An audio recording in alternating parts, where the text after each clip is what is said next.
Dave. Hi, Sarah. Hi, Kirby. Good evening. How are you doing? Good Good. evening. All right. Today we're going to talk about tracking things, right? Yes. Tracking all the things. And when we talk about tracking, we're talking about digital tracking or, tracking things over the internet, basically, or not even necessarily over the internet, but with your devices. Sarah, how did we start thinking about this as our topic? Um, because I shared pictures of me tracking my luggage. Yes, you were talking about tracking your luggage. Well, how do you track your luggage? I track my luggage with AirTags. Mhm. So Cool. yeah, Yeah. it's actually saved me two times where people have said we don't know where your luggage is, and I said, well, yes, actually you do because it's right here, and then I show them on the map, and then I'm like, Hmm. there's my luggage. So. Hmm. Was it in the same airport you were in at that time? No, actually, the one time I was in the States and my luggage was Hmm. still in Germany. And then another time my luggage was actually in the same airport. They said Okay, they so then you could lost be it. like, it's here. Go find it. Yeah. Right. Yeah. So, Okay. So I took some notes. We're gonna be a little bit more official about this. So I want to talk about like tracking something like that. Why do you track it? well, I track it so I don't lose it. And also, it helps with theft, or if Right. something goes missing, or if a Is person it kind of goes like missing. comfort? It's kind of like a I, comfort, like you could reacquire it, or you should be able to. Something's seriously yes, wrong if yes. you can't. Yes. Hmm. Yeah, and actually I have also tracked my dog with an AirTag, and then after that I upgraded him. So he can Yeah, my we'll one get to the dog dogs. can I think we have that on our yeah, list for yeah. sure. But yeah, Okay. so tracking. Well, speaking of that, okay. So tell me all the things that you track. You track your luggage, your dogs. What else? Do you have location stuff for your kids? So I know that's going to be Yes, your but first thing. Mhm. not all the time, because I respect their privacy. But Mhm. if we're traveling and we go someplace new or different, or they might get lost, or where we need a buddy system, Mhm. then we'll do tracking. And how Uh, do you do it with that? Usually, I'll share a pin, or they'll share a pin on Okay. their phone. So it'll be I like mean, I know uh, there's tracking or live tracking via the iPhone, like their own live tracking thing. yes, yeah, Okay. yeah. Mhm. I've done that And before. then I do also have a tracker that is like a little wand that is for trips that they can take. I forget the brand, but that one also that was more for when they were younger. Oh yeah. Um, Okay. yeah, Hmm. but now they're older, so we just use the cell phone. Yeah, and I've used the iPhone one before. So like I was traveling, doing a big road trip, and some of my family members are like, "We want to track you." So I thought, "Okay, yeah, sure, I'll send you my Waze trip." Right? Waze maps you. Well, the problem is when you're Right, doing a large road trip with Waze, you go places where the signal drops. When the signal drops and you right. start navigating again, it loses the share is broken. So we ended up doing the iPhone tracker, but in the end, I think that we signed up for Live 360. Hmm. So Yeah, that lets you have a group of people that you can track each other, but you can also like right. turn it off for yourself if you want to at any point. So yeah. Yeah, Let's yeah. see, what else do I track? I mean, I do have AirTags and tiles. I don't use them as much as I should. I also have some little NFC dots, but that's usually when you have the NFC dot, that has to do with your device. So it's not really tracking it too far from you, but I could find something in my house if I wanted to, for example. Hmm. Um, Hmm. yeah, I think that's pretty much what I track myself generally. Okay. Um, let's kind of get into this. We'll talk about these tracking kids first. And the first thing we're going to share is an article where that actually saves, right? Sarah, you want to talk about this article? Yeah.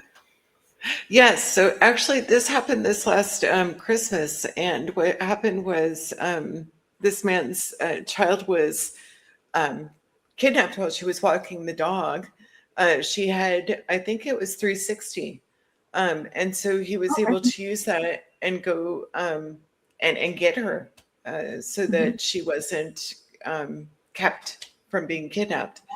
Um, I do think, in this instance, it was a very effective use of tracking software. The one thing I would say though is with this concept is that the person being kidnapped or to have the phone with you for an emergency in case they're taken is a lot of Mhm. kidnappers will actually take the phone away They from know the the phone can be traced person. without that stuff. Yeah. Right. They know the phone can be traced. Uh, so that little wand device, which I forget the name of, that I had for my kids when they were younger, that's better because it looks like a little flashlight. Or even, which we'll be talking about later, something like this that they're not looking for. So Mhm. there's other devices that you can have if you're concerned about your child or pet being kidnapped. You might not want to rely just on your phone because the phone can be Right. taken. But what about an AirTag for tracking your kids?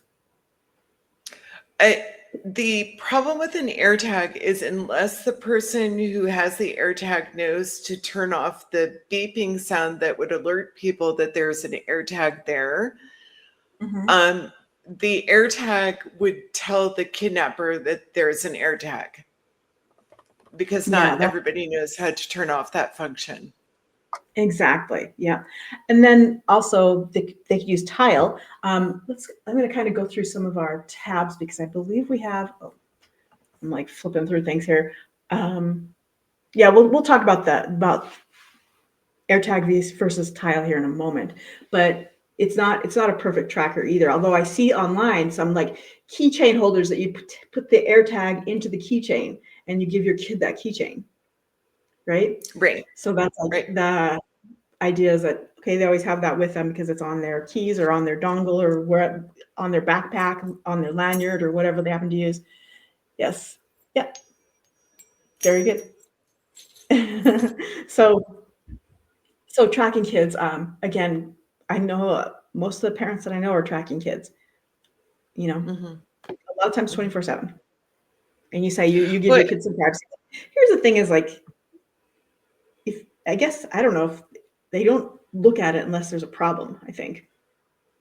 They're expected well, I somewhere and think then there has to be a healthy balance with the parent and the kids respecting the kids' privacy, but at the right. same time, due to crime, or if you're going traveling someplace that has a higher risk area, it's important that you're able to know where your kids are. But Yeah. right today, all of our kids live essentially in a fishbowl, and the school's tracking them. That Mhm. the Chromebook that is issued to a lot of children, that Chromebook is tracking your kids, and it's not the parent tracking the kids; it's the school that can track the kids. Yeah. I So the actually, I question actually talked. Yeah, go ahead. oh, so the question that I have that the AI told me to ask you about tracking, by the way, I told the AI to Okay. tell me what to ask you. But it says, is it true that we don't opt into tracking anymore? We inherit it. It's like a given. You're going to be tracked. Yeah, I think it's unless you're consciously thinking about the fact that you are being tracked, the answer to that is yes. Inherently, you're being tracked. So you don't opt in. You can opt out if you educate yourself how to opt out, but that's not even like a opt out button. It's like you have to work. Right. You have to consciously think about it, and it's not 100% because you can be tracked by people's Ring cameras. If you're in a neighborhood and everybody has a Ring camera on their door, even if Yep. you have no electronic devices on you, you can still be tracked. So, Right, and that kinda I happened, just this week with that murder that happened this week, right? Did you see that? The dentist that got killed, and then I guess the wife's okay. ex-husband was caught on the Ring camera? Yeah, yeah. Mhm. I didn't see that, but I'm not surprised. Yeah. So, yeah. So, Well, so to answer mhm, AI's question, yes, we're always being tracked, but you can mitigate it if you consciously think about it. yes. Okay, so let's move on and let's talk about these dog trackers, and You guys are going to be amazed at how fancy I have this now. Yeah. Ta-da! Okay.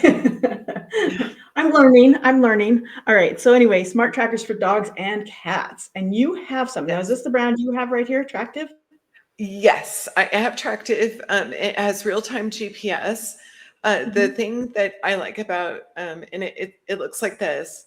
The thing I like about this is that you can track your dog real time. And then it also tells you kind of like what your dog's doing. Is your dog taking a nap? Is he being, he or she being stationary? So it's a very, it's kind of like a smartwatch in a way for dogs. But the one thing I don't like about it is it has a social network. And that social network, if you fill out your profile for your dogs, everybody can see the profile for your dogs, and you can actually do social engineering through each other's dogs. So theoretically, if somebody knew somebody had a dog, they could buy one of these, make a pretend dog so that they can interact with the owner of the other dog, because they actually make play dates through this app. Well, then, so it's not just negative, it's also positive, because if your dog got lost, you go through the app and say, find my dog. Yeah, it's positive and negative, but you have to kind of treat the social aspect of it kind of as like a Facebook in a way for dogs. Oh, yeah. Because you're giving a lot of information about your dogs and the trail you're taking, or what's your favorite dog park, or it's a lot of information about you and your dog. Yeah, people may be able to triangulate where you live based on where the dog. Do they see you real time or no? What? They don't see your dog real time though. It's only when They can. Well, you have to make sure to set the settings so that it's not set up to share. But you can share it if you want to real time. No, I mean, I guess if your dog is like on the run, you'd share it real time so somebody else could catch him, just in case they got there first, whatever. But right. But before I did this, I actually did, and this is a little expensive, and you have to pay like a monthly plan for the real-time GPS, because it is a live tracker with GPS. If you're on more of a budget, I have AirTagged my dogs before. And the nice thing about AirTagging my dog is my one dog who can run a full 45 miles per hour, he had got out, and so we were able to actually track him around the neighborhood when he stopped near people that had cell phones through the AirTag. And that's the dog that was making his bed near you last week, right? Was that dog? No, that's my other dog. That's my other one. And Giancarlo's asking, is your dog a cheetah? No, my dog's a Saluki, so it's related to a greyhound. So, yeah. All right. So, okay. You also gave us a TikTok for this same information, so we're going to go and check that out now. All right, let's see. Ta-da. All right, here we go. Oh, nope, that's not what we're doing. Go back. See, I'm getting better, but not necessarily. Hey, what is this thing around my collar? It makes me look like a tech nerd. It's the Tractive Cat GPS tracker. It's a device that tracks every move of yours. It provides real-time GPS tracking to help keep you safe on your adventures. So you're spying on me now? What if I'm on my top secret mission? No need to worry about that. If you ever got lost on your secret missions, I can instantly find you. And also, I can set up no-go zones, such as rivers and roads, and it will warn me if you are near them. Wow. Does this track my zoomies? Of course it does. It tracks your activity time and allows you to set goals to ensure that you are getting enough exercise. It helps me see if there is any changes in your behavior and also monitor your sleep. Okay, what's in it for me? This tracker gives you more outdoor freedom. You can explore outside more safely and stay super fit and healthy. Great. I am going to wear this forevers. Hey. Okay, here's what I'm going to request. Anybody who gets this also gets a bell to save the birds. Put that bell next to it so that the birds, the wildlife is safe from your cat. Anyway. I just wanted to bring one thing up about the Tractive GPS for pets is human trackers are more expensive than pet trackers. And I know this sounds totally weird, but if somebody was on a big budget and needed to like have a temporary tracker, let's say on a trip, not saying that I've ever done that, but you could say that, you know, the pet tracker is fluffy, but it's actually a family member, just so you know that they're safe if you needed to. Yeah. True. And unless it probably says Tractive on it, but you could like get rid of that. If it didn't say that, it's not as recognizable as a tracker as something like an AirPad Right. or an AirTag. There we go. AirTag. Yeah, right. And Yeah. it doesn't beep. Yeah. Right. Exactly. Okay. Next, there we go. We've got Moto Watchdog, Show Me Tracking Devices, a comprehensive guide to GPS trackers for personal and business use. So I'm going to share this link, and apparently there it goes. Didn't load very well. Nope. I don't see anywhere to get past this. I'm going to just refresh this, see if I can't get past it. Huh. There we go. And the article, that's all I want is the article. There we go.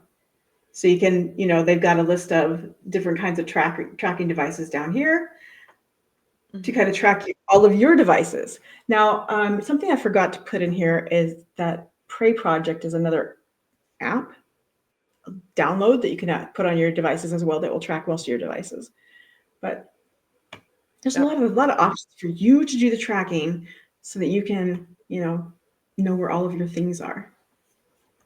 Right. Let's see. All right. So then the next question we have, or the next website I want to show you, is let's talk about abusing this kind of tracking. So, how to identify and stop tracking by Apple AirTags. Sarah, tell us what the AirTags do. What Apple has built. I mean, yeah. So the AirTags have a built-in thing where they will alert an iPhone or a iOS-based device that there is an AirTag or a tracker in the vicinity. And this was because AirTags can be used by stalkers or by human traffickers or other, adversarial uses, because they're small enough to slip into somebody's bag or their luggage, and maybe they won't notice it. And so that's yeah, or in your car, yeah, like under the seat or something. Yeah, and it's happened multiple times. And there are, lots of news stories out there talking about how a tracker was used for stalking. Is a big one. Yeah. But you can disable the beacon on these. Yeah. Right? And there's a lot of how-tos to figure it out online. We won't really go into that. But what if somebody on their iPhone, they get an alert that there is an AirTag nearby and they're not somewhere where there should be an AirTag? Then they should go look for it. But that when you're looking for an AirTag, like for example, if it's near luggage, one of the things that I do with my AirTags is I always unzip the liner of the luggage and I put it between the outside of the luggage and the liner. So it's not actually in my suitcase, it's in the liner between the outside of the luggage. So if you're hiding your AirTag, which is what an adversary would also do, you have to be a little bit more creative in looking for where it might be. So it might be under something or in something. Right. Yeah. It might be like in a seam rather than in the actual part of the luggage, or like the child's backpack, like that. In your car, it could be underneath the seat, or maybe shoved into the mattress of the back seat. Right. Yeah. And the other thing I wanted to just mention with this topic is, even if somebody is knowingly being tracked on purpose or tracking their dogs on purpose, you also always have to think about who else has access to it or who can get access to it. So if you're tracking your kid on, 360 And the adversary who wants to take the kid is has good hacking capabilities, and you don't have your 360 locked down, you might actually be helping them figure out where your kid is. So you also have to look at that aspect of tracking as well. Right. Yep. Absolutely. So what about evidence preservation? So if you think somebody's tracking you, should you find it and throw it away? No, you would turn it into the police. Yeah, Right. you would Because the report it to AirTag itself will have an identifier to who it belongs to of some sort. right. Because it's reporting back to someone. Right. So Exactly. Yeah. Yeah. So there can be actual forensics done on most tracking devices. And so you would want to figure out how to get the tracker to the police. But at the same time, if it is an emergency situation where you think you're being stalked real time, you have to learn then how to turn off the tracker, like take out the battery in order to actually take it to the police so that you're not still being actively followed. right. So that is a consideration as well. And in the heat of things, if you're really worried at that point, maybe it is time to like stash it somewhere and go away from it. But just like remember, yeah. So Sting John Carlos says aluminum foil, 6 layers. Hey, we're going to talk about foil in a moment. We are going to talk about aluminum foil. Yeah. So there, yeah. Okay. So, all right. Let's go into AirTag alternatives. So AirTags are iPhone only. If you don't have an iPhone, or maybe you have an iPhone, but you want to share with your partner who has an Android or something like that, you might want to use something else instead. And so I think the main thing about it is to consider that some of the proprietary Apple products might be useful. Sarah, go ahead. And I was also going to say, it depends what you want the tracking for. Like the AirTag definitely has limitations because an AirTag is not GPS enabled. So that's Bluetooth enabled.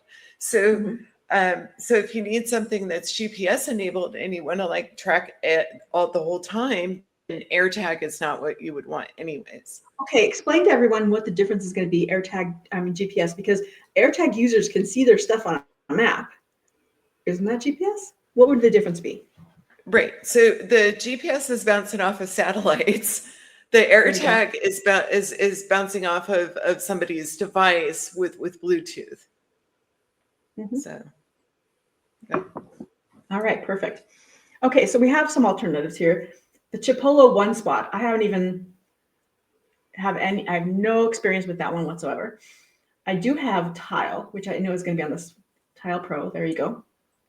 Probably the most popular for Android. And what the thing about these is they are collecting information as well, right? Right. Right. So, and that's the other thing also is when you buy a tracker is who are you sharing the data with, or that you're agreeing to share the data with. And same thing with tracking apps. If you have a tracking app, you know, read the terms of service, the TOS on what they're keeping as far as your data.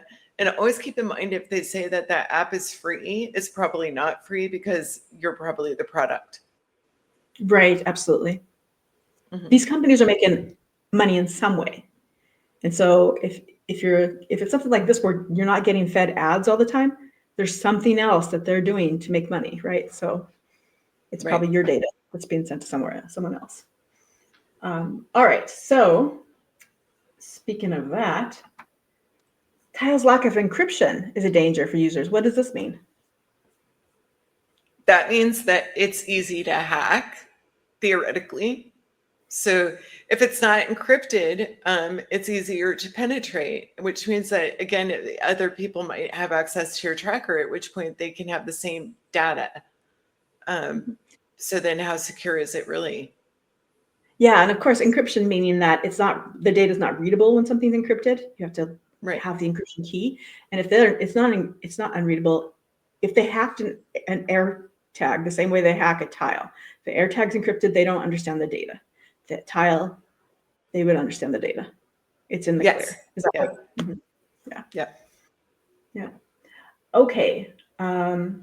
We have a kind of a case study where Britain's most targeted shop actually started tracking the thieves with AirTags. How did she do it? Yes. So she sold handbags, and so she put AirTags in her handbags, and so she was able to, just like I was able to track my dog, she was able to track the thieves because at some point they were near iOS devices, and so she was able to say, "There's where my stolen handbag is." Right. So again, you can stick it in the seam or something so they don't necessarily see it. And then it's just as if it was, like the little anti-theft pieces. She just remove it when she sells it, I guess, right? Right. Secretly remove it so they don't know that that was what it was for the future. Right. But yeah, absolutely. Mhm. Okay. And there's other compatible tags, that you can always buy on Amazon, that are like AirTag knockoffs. But the one thing again that you should look at with that is like, do they have encryption? Are they the same quality? Do they beacon? Do they tell the iOS Right. device or the Android device, hey, I'm here? Right. Right. Could it backfire at all? Something like this. I mean, I don't know. The AI asked me told me to ask you if it could backfire. Well, it could backfire, like the case with the man who went to go get his kidnapped daughter is, Mhm. I mean, if you confront the criminal directly, it might backfire. Right. You Yeah. might want to get law enforcement support first. Mhm. Right. Yeah. Absolutely. Okay. Yep. All right. So let's talk about the automobiles. So again, this is another tracker found in a car. So we're not talking about the automobile's own Bluetooth yet, but let's talk about the tracker in the car. This is Right. just another case study, kind of like the one before. So this one, she figured out there was a tracker in her car because it beeped, and it ended up actually being her parents. Yeah, and so the thing is, I see on Reddit, for example, or even on TikTok, people saying, I found this in my car. Who's tracking me? And they don't know who it is. I think I've seen one about in a kid's backpack or something like that as well, where the parents didn't know where that came from. And so they'll post online and try to, hey, I found this sort of thing. Could be just stories, but again, you need to pay attention if you do get that kind of a beep or No, the iOS notification or yeah. you find No, something no. funny. If somebody is being stalked, one thing they do need to look for though is vehicle tracking devices, and those might actually Usually be GPS, right? underneath the car, right, Mhm. on the outside underneath the car, and so that might not be as apparent. So if somebody is actually concerned about being stalked, they're going to want to take a look underneath, Yeah. in addition to on the inside of their car. Yeah. Yeah. I don't know if I was looking under my car, if I'd notice something like that. Unless it was like on a spot that should be smooth. Right, right. And that's when I mean if and I know that, I mean, unfortunately, stalking is a real thing. So if somebody has that concern, let's say it's a domestic violence situation, they're concerned that they're being stalked and that they're being GPS tracked. At that point, they should probably look up and see what are the most common forms of what a car tracker looks like so that they can identify it and then look underneath their car. Yeah.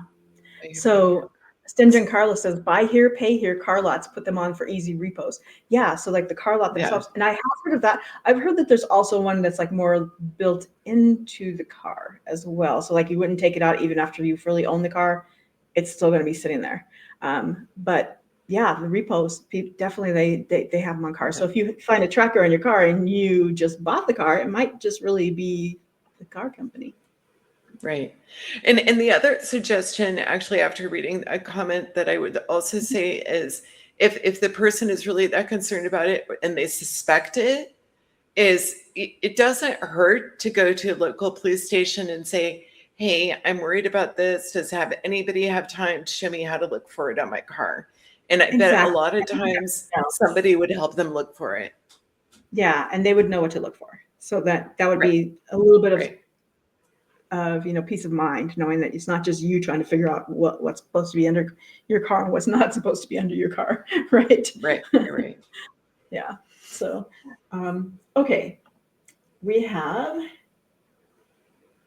anti-tracking content now. So we are going to jump over and we'll share a little bit of this YouTube video.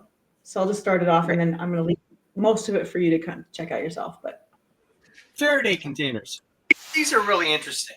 I've done several videos where you can use aluminum HVAC tape, copper tape, make yourself a Faraday bag. This works. Maybe just use aluminum foil. I'll post them up there and down below if you're interested. But not everybody wants to make a bag.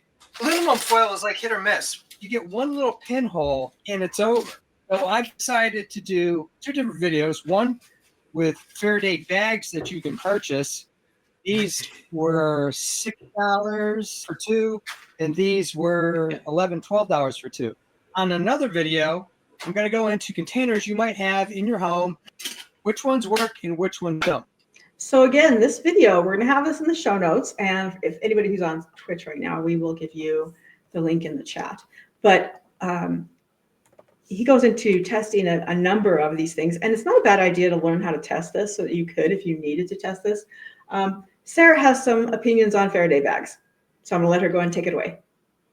Okay. So first thing is, this is my phone. And let's see if I can play that. Oops. Okay, so you can hear that. And here's my Faraday bag.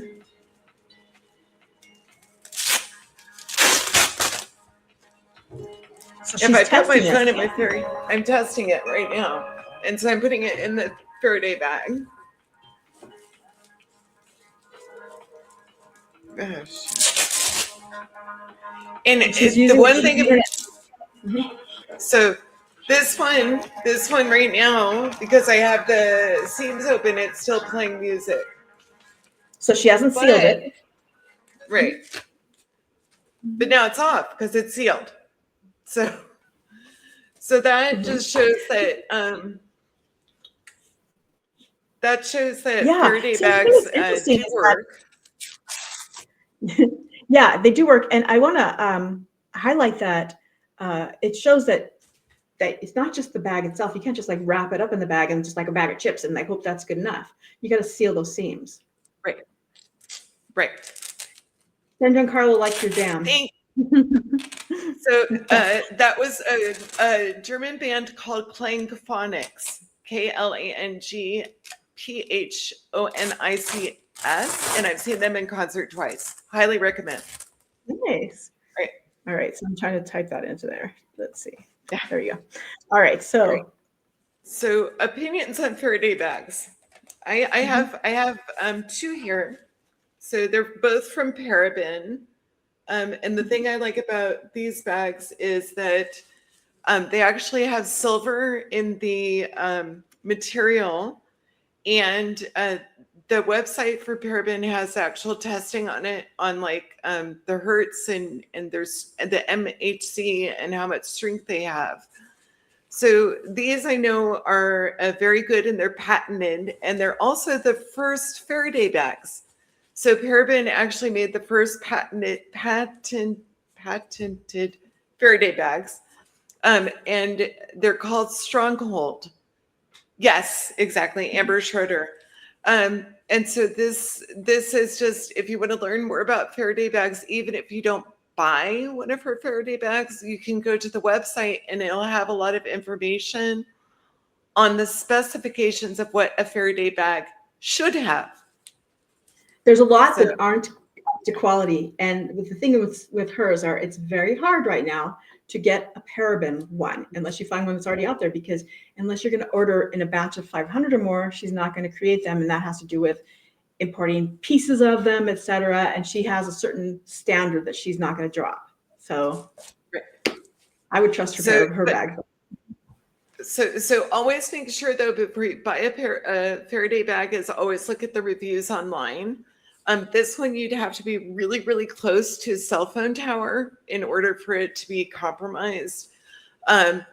Other ones, might not be as good, and so it's important to read the reviews, check where the bag is from, and then for items that you want to put in a Faraday bag, you want to put your key fobs in your Faraday bag, your cell phone in your Faraday bag, your tablet in your Faraday bag, and you can also put your credit cards in your Faraday bag too, because that it protects from people that would try and compromise the rivet on your cards. So Faraday bags are very, very helpful to travel with. I love my Faraday bags. They always go with me on trips.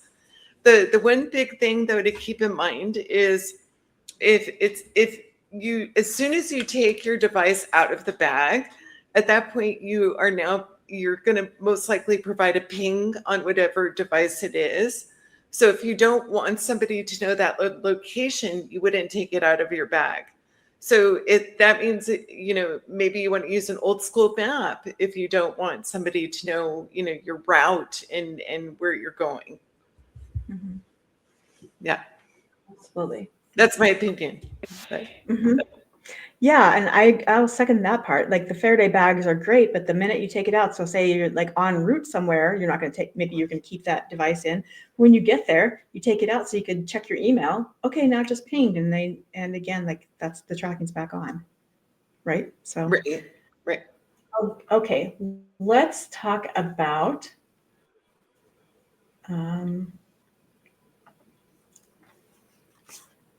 I'm going to refresh one, and this one has to do with the key fobs. Sorry, I have to refresh this one. Mm-hmm. Share this tab. Here we go. All right.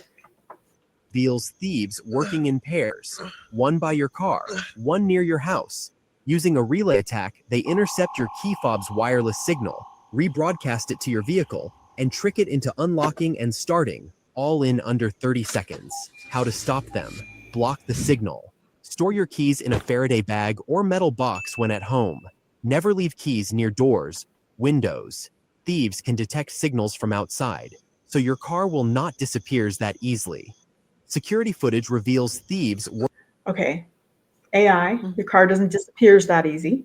But anyway, you get the idea though. They're kind of showing you that, it's key fob is another thing. It's constantly broadcasting, it's Bluetooth. And while they're talking about here, using it to, start and remove your car from your ownership, right? It can be used also for Bluetooth tracking, which we'll talk about in a few minutes as well. Right. And I mean, for key fobs, you don't have to use like a big round device like that's in the cartoon, the AI cartoon. Right. You can use a really small device. So, but it is important, and if somebody's really on a budget, because for key fobs, you can use things like aluminum foil. And aluminum foil is not going to usually work for a cell phone. You'd have to use a lot of aluminum foil for a cell phone.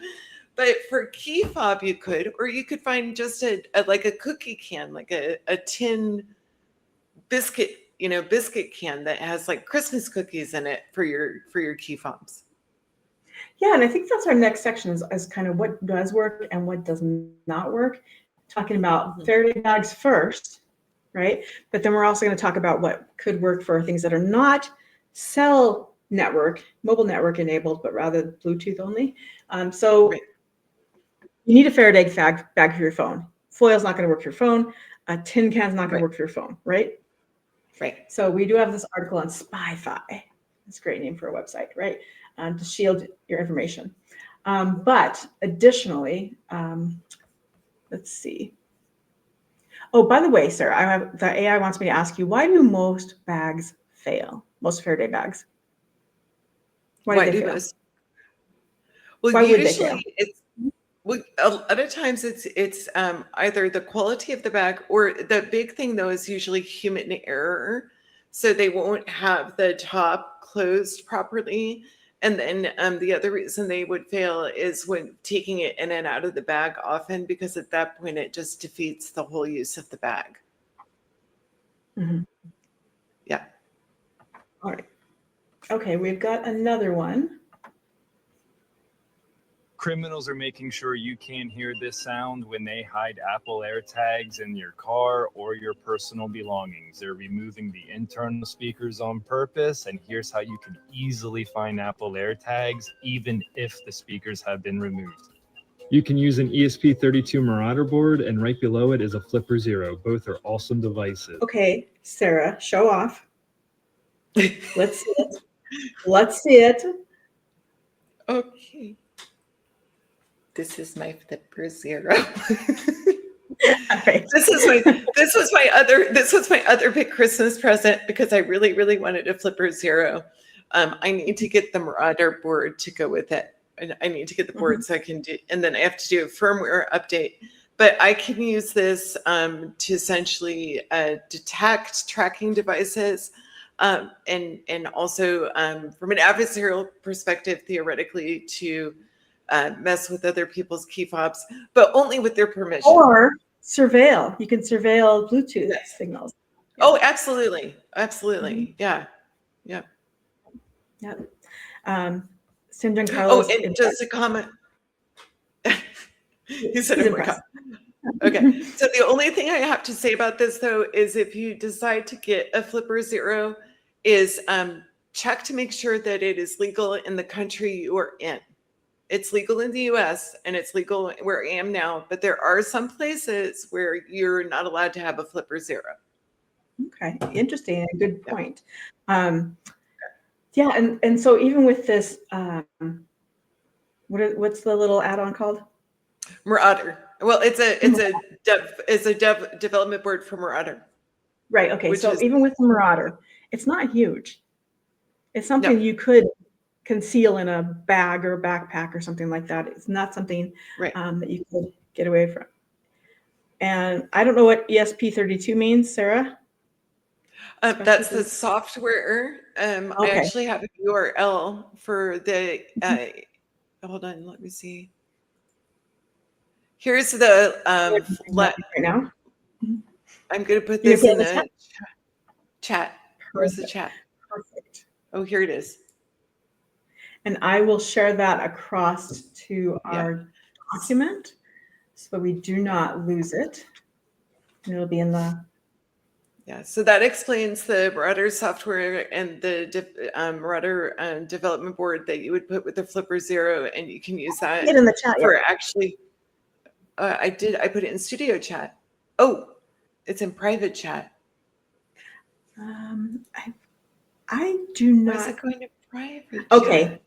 St. John Carlos says he's going to flash a Marauder and get it to me at osmosis. Ooh. That would be awesome. That'd be awesome. So, no, he's to get to you. He's going to try and use it against me. Well, I will be protected. Okay.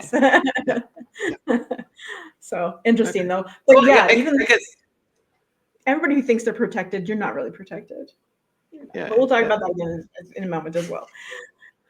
Okay. Anyway, cool stuff to like monitor the Bluetooth and the other signals around you.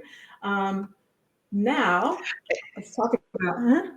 And just one quick comment about Flipper Zero with the Marauder is you can also use a Flipper Zero like when you're on travel theoretically to check for signals or frequencies in your environment that aren't supposed to be there.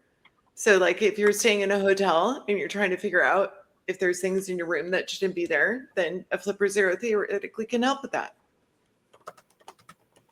Yeah. So, by the way, that was to get to you at osmosis, Sarah.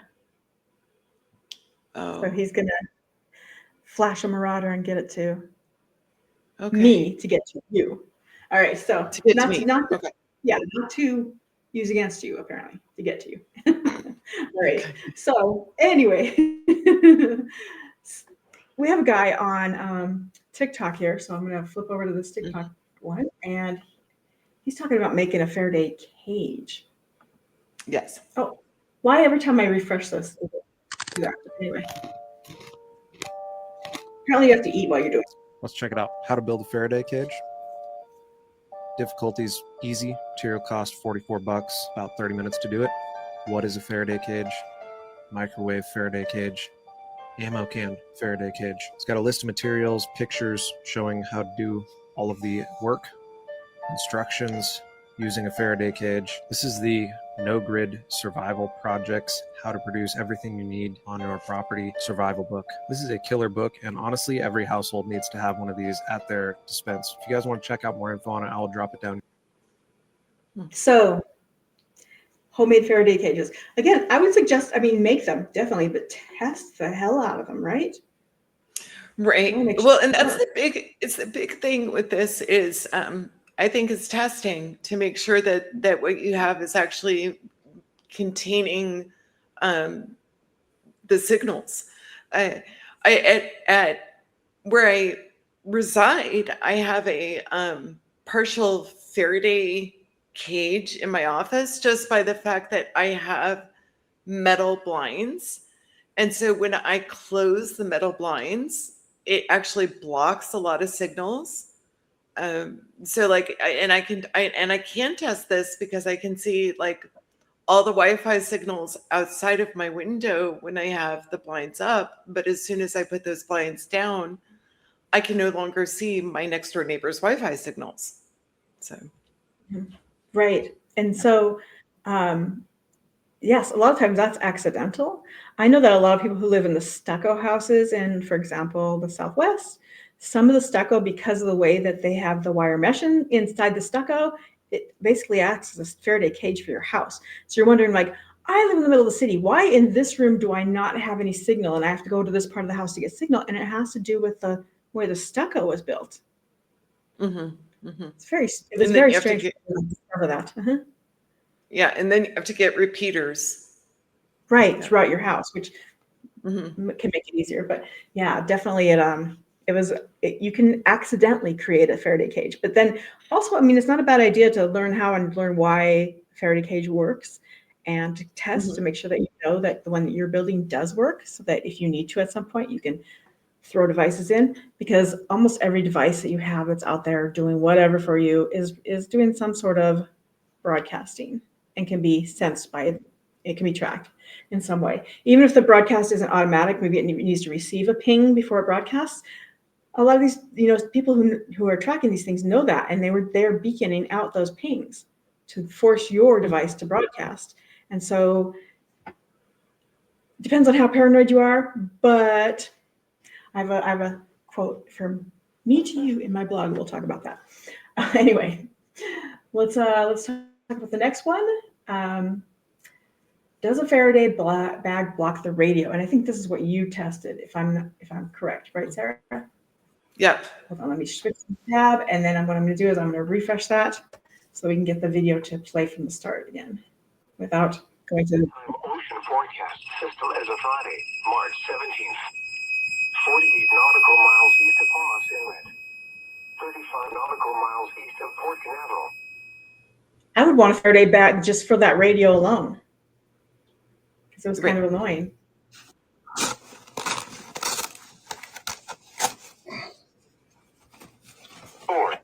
p.m. Eastern Daylight Time. This hazardous weather outlook is for East Central Florida. Okay. So again, when he had it in the backpack that has a built-in, it looks like it's built in. It might just be a Faraday just shoved in there. But anyway, that Faraday bag did block the signal of the radio. So he was testing it and kind of showing you there. Right. And there are whole backpacks that you can buy that are Faraday backpacks. Some of them are a little bit pricey, but they are available. Mm-hmm. Yeah. And you do need to test them too. Pricier might be the ones that really do the work they claim to do. Right? Okay, so this comes back to the blinds again. So let's talk about these blinds magic. So do roller shades work? The complete mechanical breakdown you need. The only reason I included this is it includes in there that that the metal window frame or the metal on a window will interfere with the signals. Mhm. And it depends on what kind of metal blinds you have as to whether or not it would act as a Faraday-like device. Okay. All Yep. right. And then another question, kind of similar. Does a metal box act as a Faraday cage? It And it can. can. Yeah. Yeah. And again, it depends on what kind of metal box. Like, I know the one And what kind TikTok of video. signal you're blocking?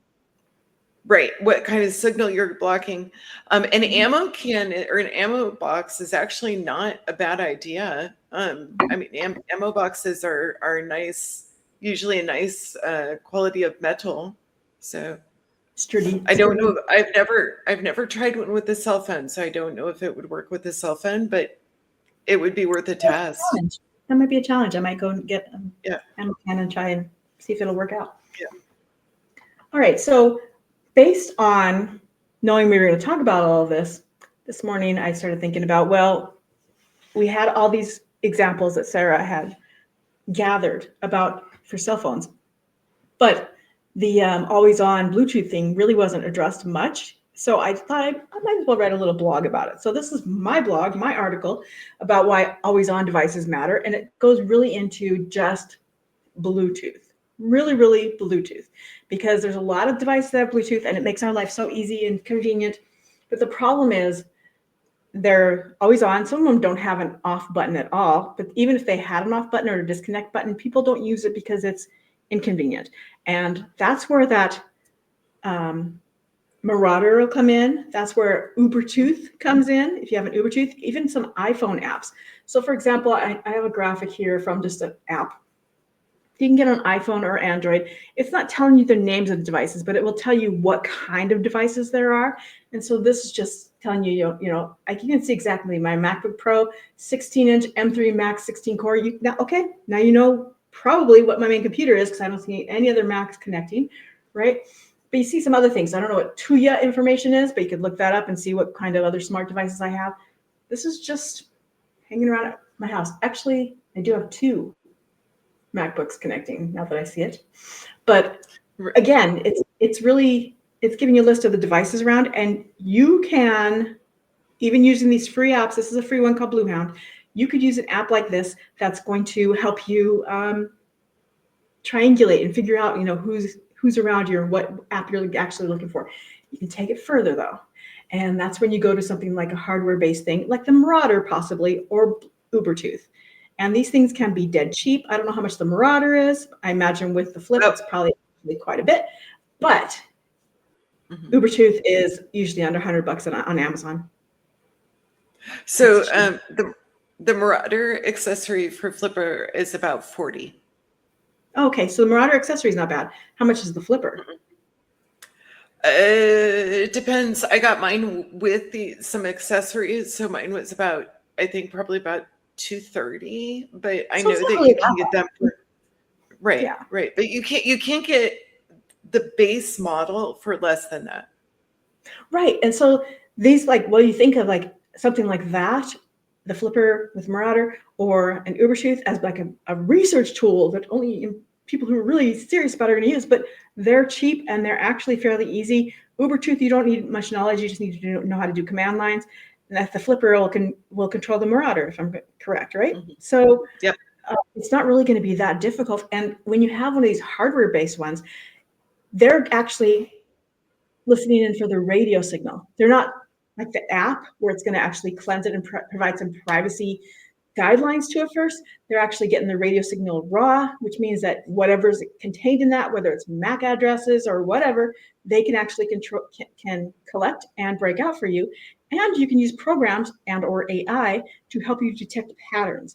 And one of the things that I want to highlight and why it's really a privacy issue is because if you have a Bluetooth device, okay, that's one thing. But if you have 2 Bluetooth devices and these 2 devices are always hanging out with each other, then that's a Bluetooth fingerprint. That's you, right? When I'm running around, I generally have my phone. I'll have my key fobs. All right. So there's at least 2 key fobs. And then I have generally, usually in my backpack, I'll have my Beats Air, my Beats wireless earbuds, which will broadcast, right? And that's usually in my backpack. It's not in my ear all the time, but they're still broadcasting. Even if the case is shut, they're still broadcasting a little bit. So somebody could say, okay, so this MAC address for this device, this device, this device, when those three are together, that's where Kirby is. Right. And it's really, even people who know about it like me, it's uncommon for people to turn that stuff off. So when you think about it, when you are in a sensitive situation, if you are surveilling someone, if you are in a sensitive, maybe you're undercover as an investigator, or maybe you're an activist in a protest, whatever you are, if you have those things on, that is something that can be used against you. So if you're an activist in a protest, you should be using a Faraday bag.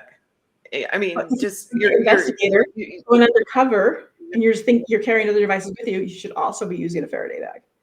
Yeah, absolutely. Or leave them behind as well. Yeah. Mm-hmm. Yeah.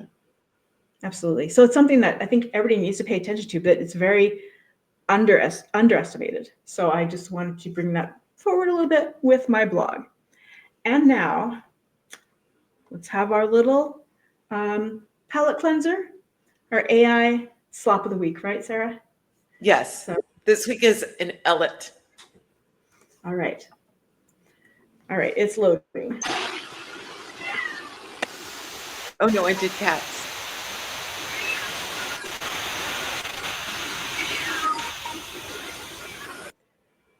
Eeks. All right. Thank you so much, Sarah. No. Thank you, Kirby. And thank you, everybody, for coming. Thank you. We'll see you next week, and we'll see some people on Friday to talk about what next week's going to be. Sounds good. All right. Bye, everyone. Bye.